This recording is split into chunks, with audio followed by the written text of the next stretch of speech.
Okey. Ya, sila je. Ya.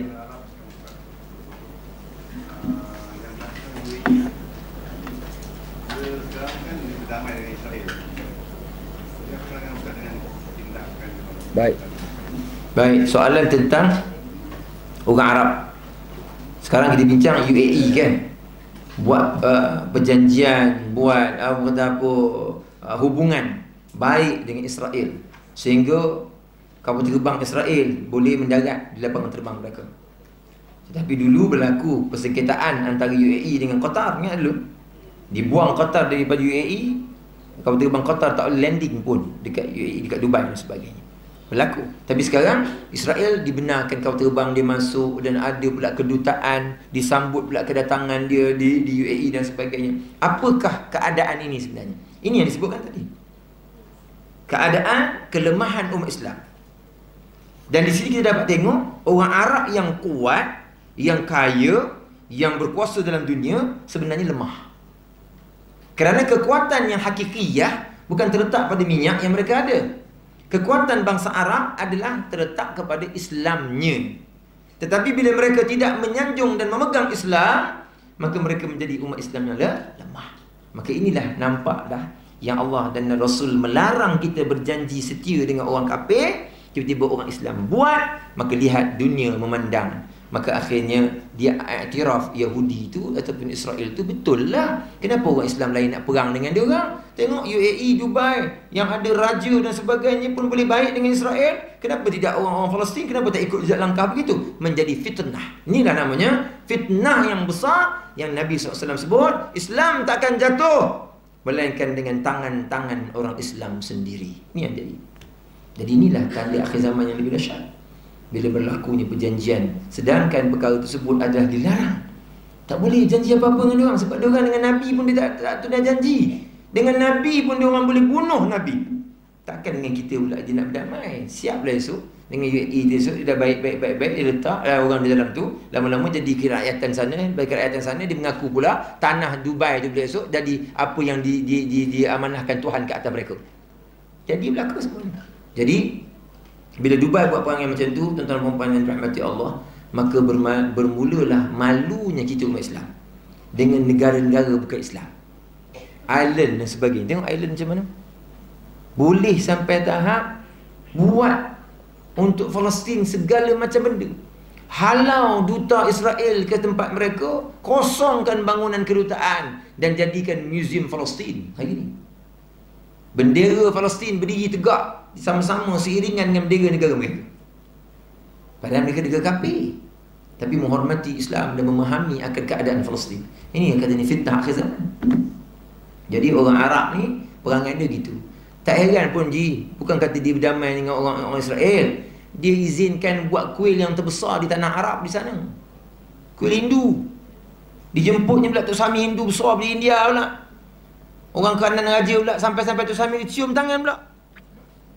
Padahalnya Wahabi mencium tangan tu bid'ah.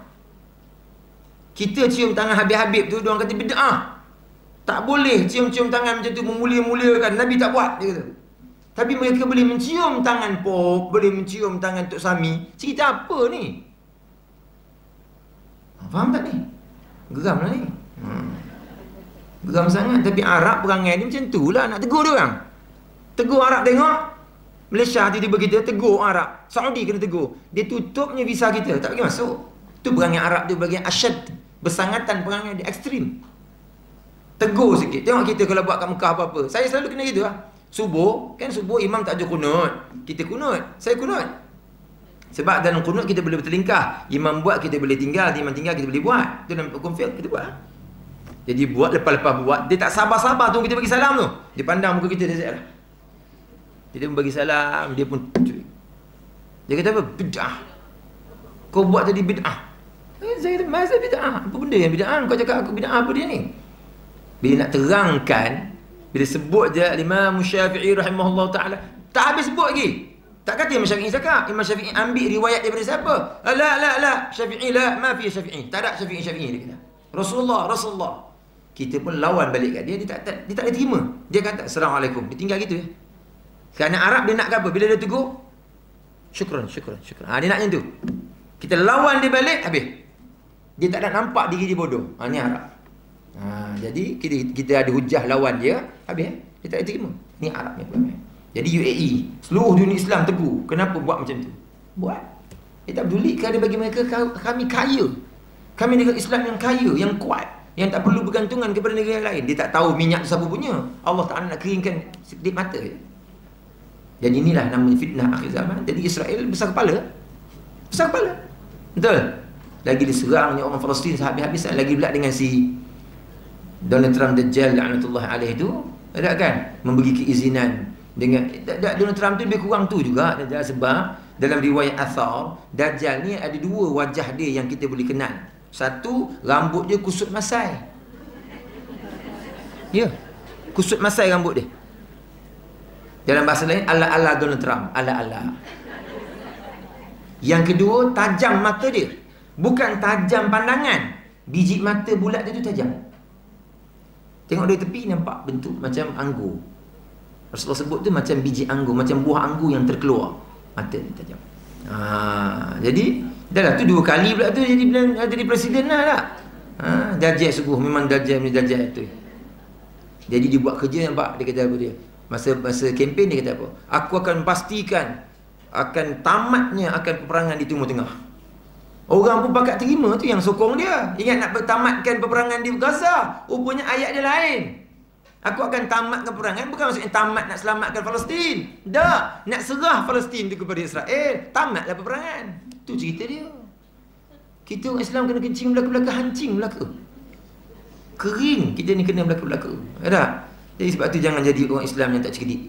Orang Islam wajib cerdik. Perhati tengok. Oh, ni nak kena kencing ni. Ada kan? Cepat-cepat sediakan toilet bowl kat dia. Supaya jangan kita yang kena kencing. Faham? Wallahu a'lam. Dia je ya. Lebih kurang aja tu.